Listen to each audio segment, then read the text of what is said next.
Eh, pinaliguan ko po yung aso. Summer at winter dito sa labas. Ano, malibig na ba?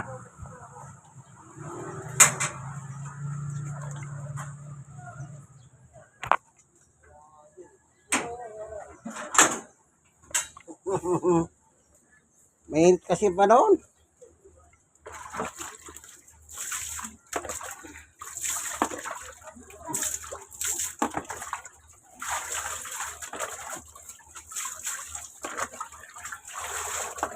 Presko na sila. Presko.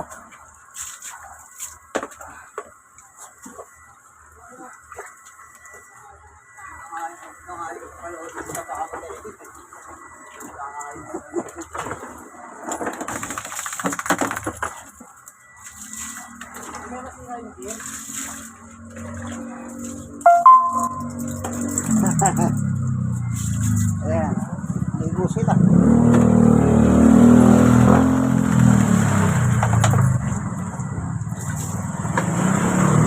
Para presko.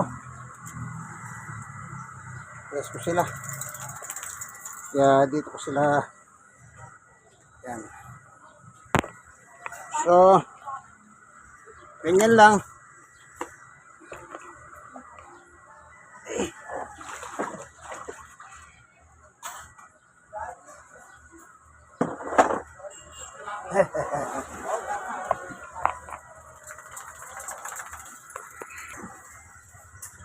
Tapos na sila.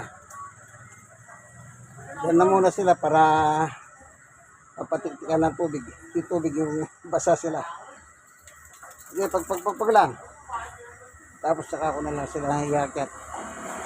Ito siya oh. Hanggang dito na lamang sa summer at winter to. Kasi may panahon kailangan paliguan talaga yung mga aso. Laging tatandaan dahil ngayon summer na. Climate change pa. Okay. Once again. Naligo na sila, summer at winter.